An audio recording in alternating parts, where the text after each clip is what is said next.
हाँ जी, कहाँ से आए हो, किस खाप से हो आप? मैं जय किशन दलाल गाँव मांडा थी दलाल खाप से रहती हूँ।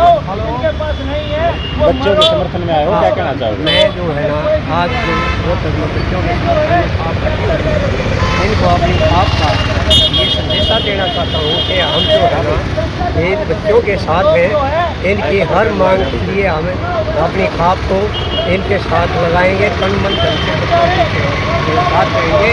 और ये हरियाणा के मुख्यमंत्री को नाम मैं खाप की तरफ से एक चेतावनी देना चाहता हूँ कि सारी खाप हरियाणा की जो है ना इकट्ठी हो चुकी है, या तो बच्चों के साथ न्याय कर दो वरना तुम्हारा जीना हराम कर देंगे। हमारी खापों में इतनी ताकत है, हम तुम्हें गुजरिया चला जाएंगे। इसलिए मैं अनुरोध करता हूँ सरकार से, या तो अपनी हठधर्मी छोड़ दे और बच्चों को न्याय दिला दो, और बच्चों की जो 40 लाख की बॉन्ड पॉलिसी है या अन्य जो मांगे हैं उनको स्वीकार करो, वरना हम चैलेंज करते हैं कि हम दलाल खाप पूरी जो है ना हरियाणा के अंदर मुहिम कराएगी और बच्चों के साथ जी सर, अपने परिचय के साथ। जी, मेरा नाम कैप्टन शमशेर सिंह मलिक है। मैं ex serviceman federation of India का अध्यक्ष हूँ।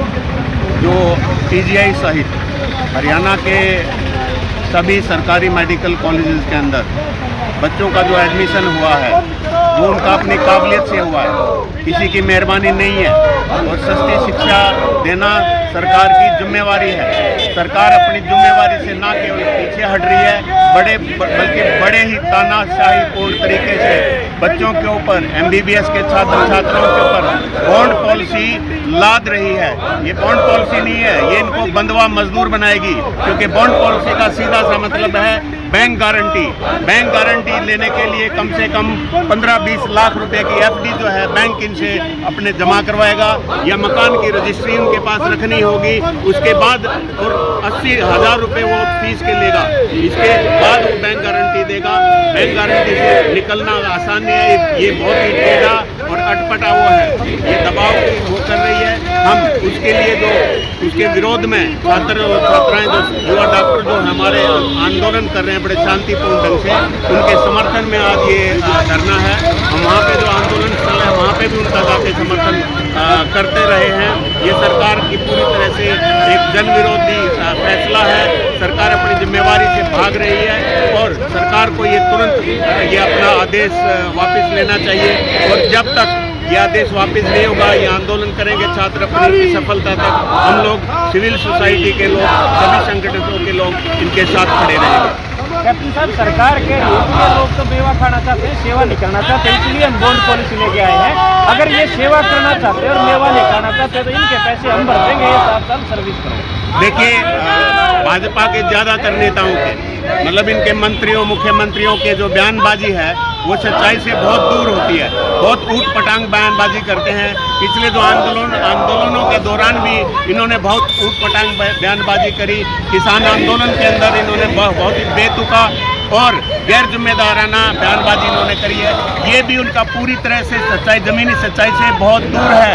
सेवा और मेवा की बात नहीं है, ये सरकार की जिम्मेवारी है सस्ती शिक्षा देना।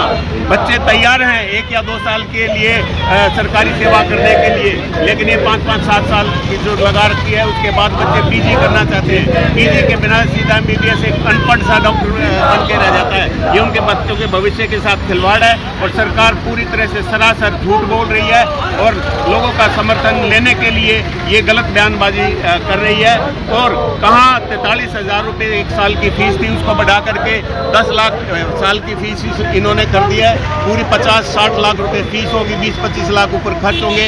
इतना महंगा जो है ये धोखेबाजी है और सरकार को तुरंत अपना आदेश वापस लेना चाहिए। इसके अलावा जो रोडवेज की हड़ताल हुई थी उसके अंदर भी इन्होंने बहुत ऊटपटांग और गलत बयानबाजी उन्होंने करी थी कि ये बहकाए हुए हैं, जबकि उनका आंदोलन पूरी तरह से शांतिपूर्ण था और लोगों के हित के लिए था।